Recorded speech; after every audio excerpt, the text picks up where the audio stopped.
I'm Steven Rennell, the host of the Meat Eater podcast and the Netflix original series Meat Eater. As a hunter and wildlife enthusiast, the question comes up, how can you justify killing and eating animals that you love and protect? Well, that's part of what we wrangle with on the Meat Eater podcast, along with broader and often funnier discussions about living an outdoor life in the modern world. Listen to the Meat Eater podcast on the iHeartRadio app, Apple Podcasts, or wherever you get your podcasts. The views and opinions expressed in this podcast are solely those of the podcast author or individuals participating in the podcast and do not necessarily represent those of iHeartMedia, Stuff Media, or its employees. It's so warm in Concord tonight that people have their doors and windows open, but the police are saying lock up tight.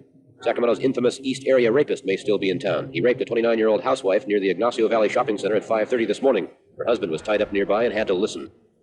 When you look at what the East Area Rapist was doing, he committed 15 attacks where he's predominantly going into houses. Women would be asleep inside their houses. Sometimes these were mothers and their kids were in another room.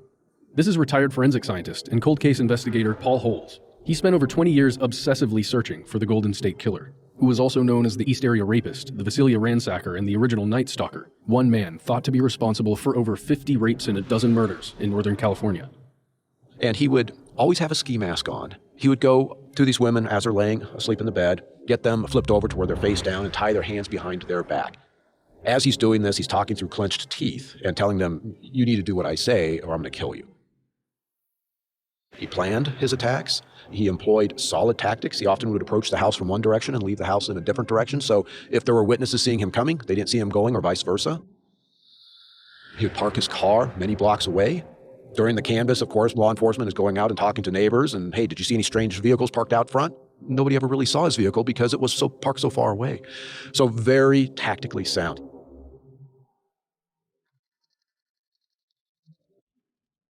A man in a mask robbed, tied, and stabbed them, leaving them for dead. Subject stated, I want to report a murder. No, a double murder. I did it. A man who wore a medieval-style executioner's hood, carried a knife and gun, and intended to use them. They haven't arrested me because they can't prove a thing. I'm not the damn Zodiac. Who is the Zodiac, and where is he? From iHeartRadio, How Stuff Works, and Tenderfoot TV, this is Monster, the Zodiac Killer.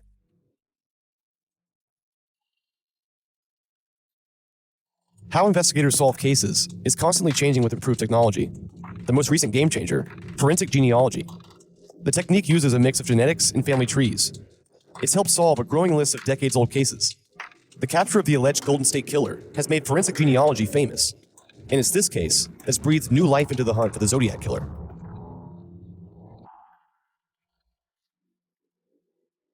For several years, Paul Holes had almost no success with the Golden State Killer case. Every suspect and every tip would eventually lead to a dead end.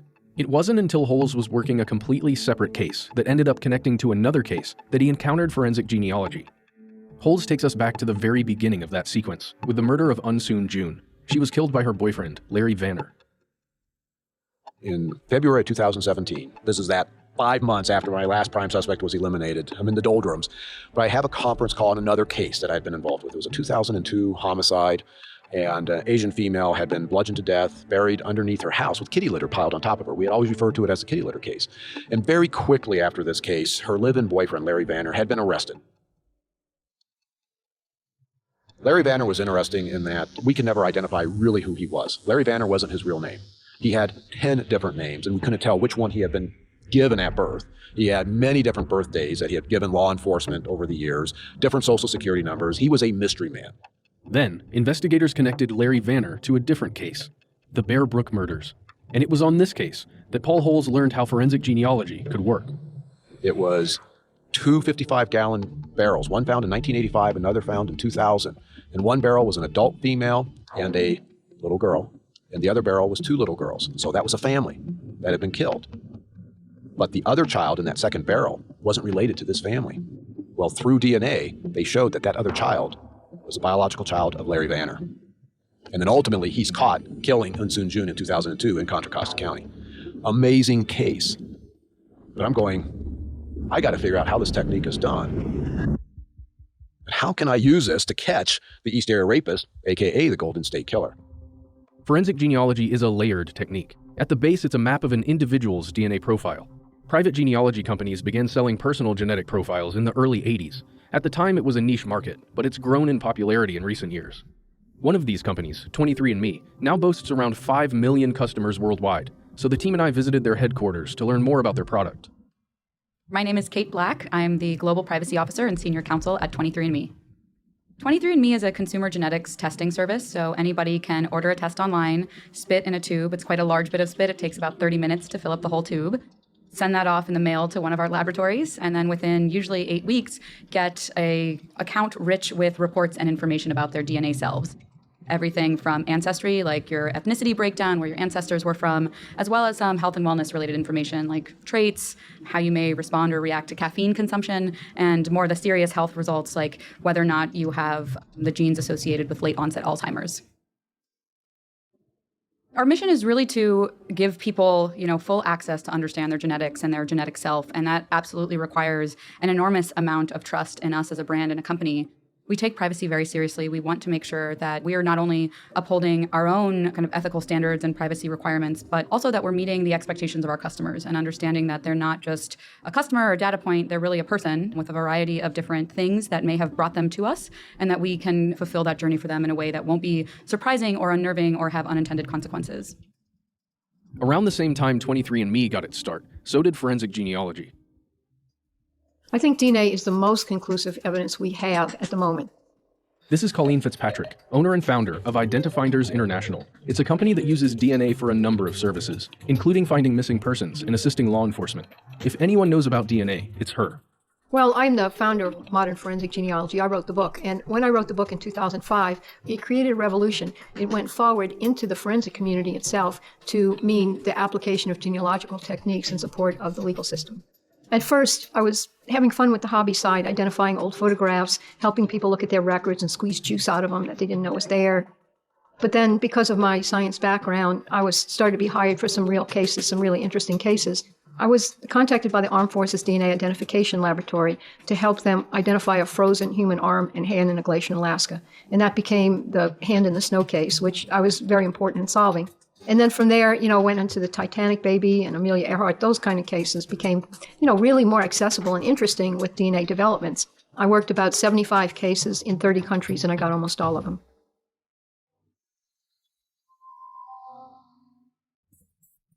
I'm Stephen Rennell, the host of the Meat Eater podcast and the Netflix original series Meat Eater. As a hunter and wildlife enthusiast, the question comes up, how can you justify killing and eating animals that you love and protect?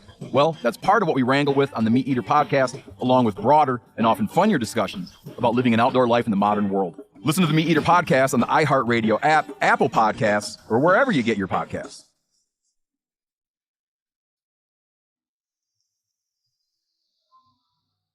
Paul Holes learned about forensic genealogy during the Bear Brooks case, and he used the technique to catch the alleged Golden State Killer. But how exactly does the process work? We gave him a call. What we were working with was a semen sample off of the victim's vaginal swab. Right there, the DNA that we're interested in is contained within the sperm heads of the semen, and it's mixed with the female's DNA. So now you need to have a law enforcement lab, those forensic analysts who are very well versed at this process, you need them to go in and separate out the Golden State Killer's sperm DNA from all the victim's DNA that's on that vaginal swab.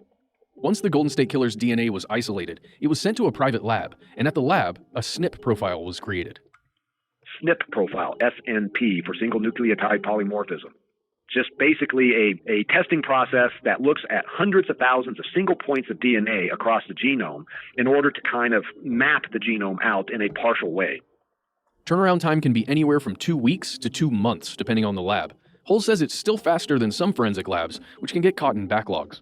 The information is then uploaded into GEDmatch, a public online database that compiles info from multiple DNA sites. GEDmatch also shows relationships between DNA profiles. That's because the original purpose of GEDmatch was for people to research genealogy and build family trees.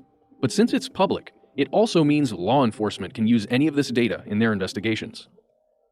GEDmatch tells you it takes generally 24 to 48 hours for their servers to, in essence, do the algorithms. I found with the Golden State Killer that within 24 hours after upload, I had my initial search results. How closely or distantly you're related is dependent on how much DNA you share. Our top results only shared less than 1% of their DNA, which was on the order of roughly a third cousin. From here, traditional genealogy work kicks in, like hunting down birth certificates and death records to trace family lineage. There was 5 of us on our team on the law enforcement side, and then we had the genetic genealogist, Barbara Ray Venter, who was the one who was kind of guiding us. The 5 of us were the ones that were really building the trees, and Barbara was kind of, checking in. The tree that we ultimately linked together where we found the Golden State Killer, Joseph DeAngelo, the common ancestors had been born in the 1840s.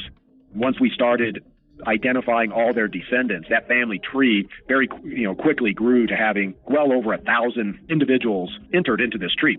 Most of them were long dead because they're just ancestors, but you have to identify everybody. You don't want to miss the one person who could potentially be the parent of your offender. It took us 4.5 months, from the time we got the initial DNA search results to the time that DeAngelo was taken into custody. Holes is adamant that this genealogy only provides an investigative lead. He says once a suspect is identified, law enforcement still needs to secure a direct DNA sample. Then that direct sample is compared to the original sample used in the forensic genealogy process. This is done in case an error was made while building out the family tree. With DeAngelo, even though we kind of identified him, he had some circumstantial evidence that seemed to corroborate that he could be the guy. It was like, you got to get that direct DNA sample. So he was put under surveillance, and then the first DNA sample was collected, and it was enough to basically tell us he's the guy. But we needed to get a second sample due to some of the complexities of the first sample. The second sample left no doubt. He matched 100% to the Golden State Killer's DNA. As I was working through this case, I'm looking to see, is there DNA? I had this newfangled DNA technology, and I was able to find 3 cases out in Contra Costa County that still had evidence, the DNA evidence that had been collected from the women's bodies from back in the day. And I was able to get DNA from each of those 3 cases, and the DNA profile from those 3 cases was the same. I'm sitting at P.F. Chang's, and Kirk Campbell from Zach DA's office calls me. And Kirk opens up by saying, Paul, you absolutely cannot tell anybody this. So immediately I knew, okay, this is going to be a different phone call. And then he said, I don't know exactly what the lab has, but they're really excited. And I was asking him, what did they tell you? What did they say? They said, they got a partial DNA profile, something about 20 markers. I'm like, it's him. Kirk, it's him. And so now we're sitting in our rental Jeep Cherokee in the P.F. Chang's parking lot. It's an oh my God type of moment. And then Steve Kramer, my partner from the FBI, calls, and he's on speaker in the Jeep. So my wife is hearing Steve and I now strategizing about what are the next steps. Okay, what are we going to do now? Do I need to get on the next flight out of here? For over 40 years, countless victims have waited for justice. Yesterday, an arrest warrant was issued, a complaint was filed, charging that individual with 2 counts of murder. The answer was, and always was going to be, in the DNA. April 24th, 2018. Authorities arrest and charge 72-year-old Joseph James DeAngelo with 8 counts of first-degree murder. As of this recording, he's on trial for the crimes attributed to the Golden State Killer. Since DeAngelo's arrest, almost 24 other cases have been solved with the help of forensic genealogy, and that number is steadily climbing. However, this new technique is already stirring debate. Most people, of course, that are against it, it's a privacy concern. Fourth Amendment, unreasonable search against their genetic information. People in the genealogy databases did not explicitly consent to allow law enforcement to search their genealogy DNA profiles in order to help solve a case. Companies like 23andMe and Ancestry have policies to keep law enforcement from directly accessing their private databases. But for public databases like GEDmatch, there aren't any laws regulating searches. There's a lot of people out there that, of course, are very upset about law enforcement utilizing this tool. But I think because of the kinds of cases that are being solved with it, that there's a balance in terms of people's perception, society's acceptance of the tool being used. Paul Holes says what people are afraid law enforcement has access to is very different compared to what they actually have access to. I never had access to anybody's DNA profile in the database. In order for me to see their genetic information, for me to kind of invade their genetic privacy, I have to have access to their DNA profile. And I never had that. All I got were search results of people who shared a percentage of DNA, and the results only tell me how much DNA they shared. Still, some privacy advocates are worried that this technique will cause more innocent people to be targeted as possible suspects. At least, that's the reasoning behind a bill Maryland lawmakers introduced in January 2019. If it passes, it would completely block Maryland law enforcement's ability to use forensic genealogy. More specifically, investigators would be banned from using DNA databases to identify unknown DNA found at crime scenes. But Paul Holes argues forensic genealogy is less invasive than typical police work. Through the use of genealogy in the Golden State Killer case, we saved hundreds of men from having the government take possession of their DNA. Considering traditional law enforcement investigations, we were having women calling in saying, you know, my ex-husband looks like this hand-drawn sketch of the Golden State Killer from 1978. I think he might be the guy. And then we'd go to her ex-husband's house, knock on his door, and actually ask for his DNA. We took possession of his DNA sample. Through the use of genealogy in the Golden State Killer case, we saved hundreds of men from having the government take possession of their DNA. So it's sort of that balancing act of, okay, yeah, we're searching a genealogy database, we're identifying people who are, you know, relatives based on their DNA, but the intrusion is minuscule compared to how legally law enforcement works every single day across the nation. Holmes also argues forensic genealogy isn't a tool to be used regularly. Use it on your homicide cases, your sexual assault, your serial sexual assault cases, or if you have that active public safety threat. You know this guy has killed somebody, you don't know who he is, he's left his DNA, and he is out there potentially going to kill other people. And that's the type of thing where you bring in this tool sort of as the last resort. It's sort of like, you know, you think of it as a nuclear weapon, and you go and you try to figure out who this guy is using the genealogy in order to get him in custody before he can rape and or kill somebody else.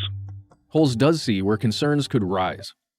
If law enforcement expands its use into everyday crimes, I think that's where you'll see sort of the balance shift, where people are going to start getting uncomfortable with it, and that's where, you know, legislation will come in and restrict law enforcement's use. But Holmes says, at the end of the day, people who are decision makers need to understand what the investigative genealogy technique is and what it isn't before they pass laws based on perception.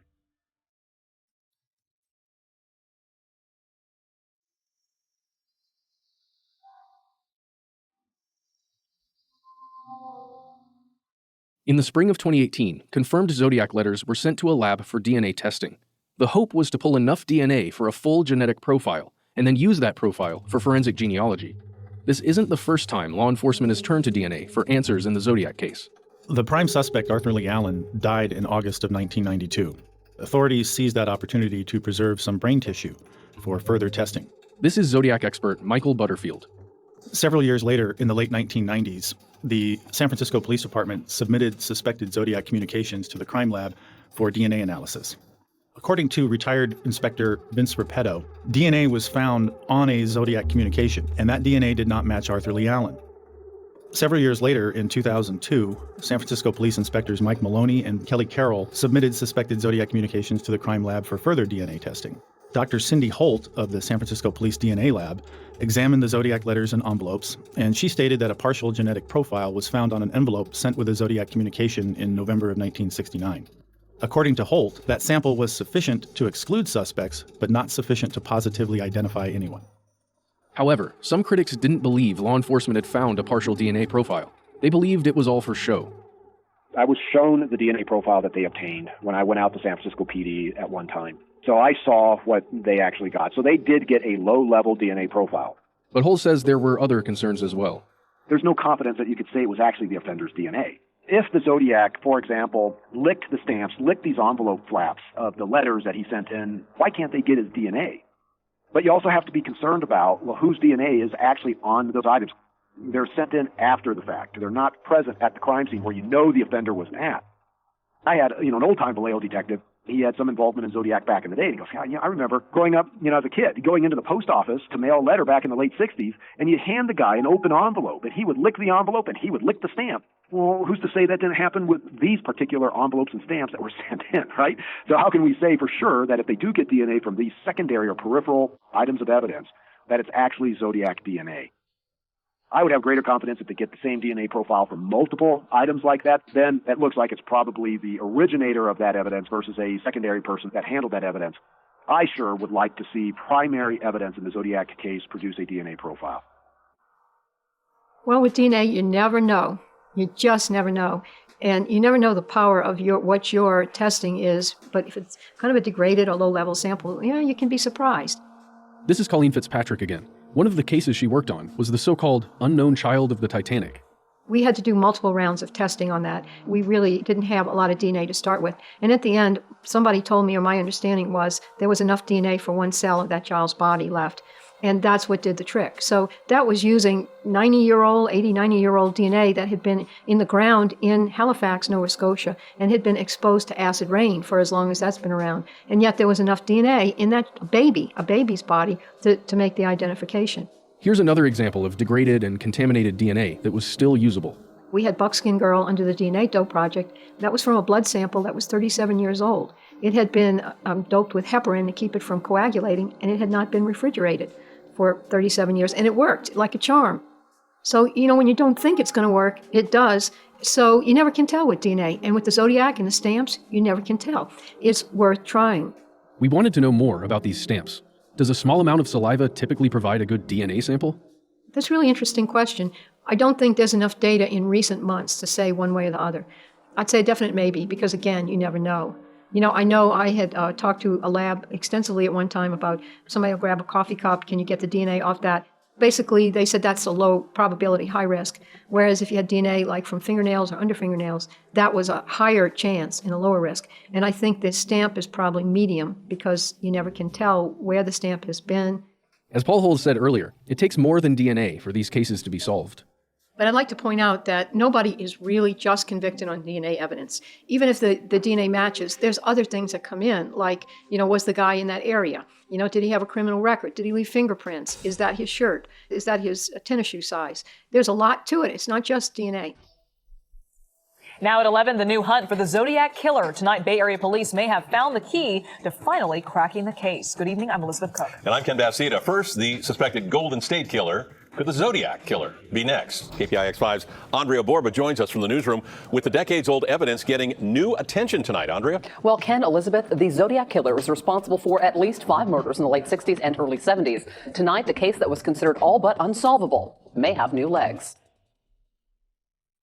The Zodiac killer, whose killing spree and ciphers around the Bay Area draw worldwide attention to this day, may be weeks away from being unmasked. The Sacramento Bee reports that Vallejo police have submitted letters and envelopes from the Zodiac killer to a private lab to obtain a DNA profile. The hope that those envelopes he licked closed years ago might be the final piece to crack the case. The lead Vallejo detective in the Zodiac case told the Sacramento Bee he hopes to use the same open-source DNA database technique that helped identify Joseph D'Angelo as the suspect in the Golden State Killer case. Now, those DNA results are expected in a few weeks. In the newsroom, Andrea Borba, KPIX. It's been almost a year since investigators sent the Zodiac's letters to a lab for DNA testing. While this is promising, it's been hard for us to find much new information. Here's Officer Ryan Railsback of the Riverside Police Department. This case is still technically open, even though it occurred back 50 years ago plus. It is still open because it hasn't been solved. We haven't had any real updates on this case in many years. And here's Lieutenant Joseph Iacono, Vallejo Police Department's Detective Division Commander. The case is open. So, yeah, we will not release specifics in regards to where we are just because of, obviously the investigative integrity of the case. San Francisco reporter Kevin Fagan wrote an article about the Zodiac for the 50th anniversary in December of 2018. In it, an anonymous police source says, quote, "With the Golden State Killer, they had a full strand of DNA, not Zodiac. We have crumbs, and not good ones." End quote. Paul Holes agrees. The critical step in that case is they need to find DNA from the Zodiac. As of, the best information and the most recent information I have, they were still looking. Everybody's saying, investigative genealogy is going to solve Zodiac. Well, first you have to have the Zodiac's DNA. As of, the information that I know, and it's dated, they hadn't recovered that yet. And as for the DNA found in the early 2000s, Paul Holes explains it's the same problem. What I saw was it was so scrappy that I probably, with DNA interpretations today, they may not even be allowed to use such a low-level DNA profile for comparison purposes. It's so low level. Is it due to some environmental contamination, either on the outside surface of the stamp, somebody's handled it during the DNA testing process itself, and it has nothing to do with the Zodiac's DNA? They need to get a better sample, in my opinion, than what they actually obtained back in the day. Holes is talking about federal regulations placed on testing DNA. The FBI and the Scientific Oversight Committee governs all forensic testing labs and how they do their DNA testing and how they interpret the DNA results. And in many ways, it's to help standardize the interpretation of these DNA profiles that often are very complex. So over time, these interpretation guidelines have become more and more strict because just learning from real life case examples, they saw where the more lax interpretation guidelines could cause misinterpretations to occur. And so they said, we can't have that, and we need to be as conservative as possible because we don't want to falsely incriminate somebody by misinterpreting a DNA result. Investigators have been working on this case for decades. Everyone wants to see it solved. But ultimately, everything hinges on the DNA. If they find a Zodiac's DNA, then it becomes a solvable case. If they don't find his DNA, the chances of it being solved become almost zero.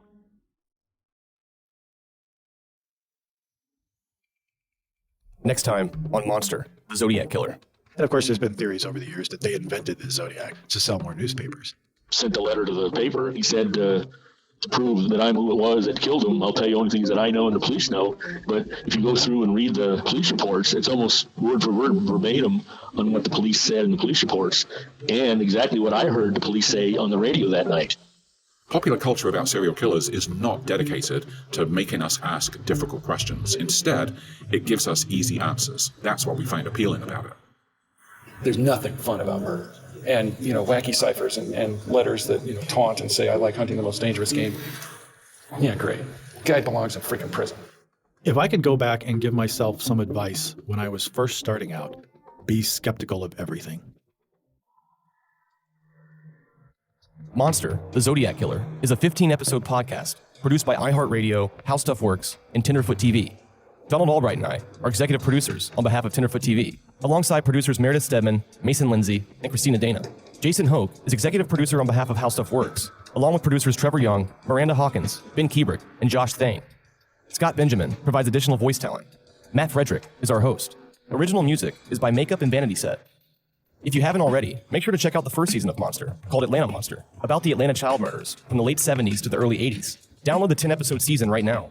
Have questions or comments? Email us at monster@howstuffworks.com, or you can call us at 1-833-285-6667. Thanks for listening.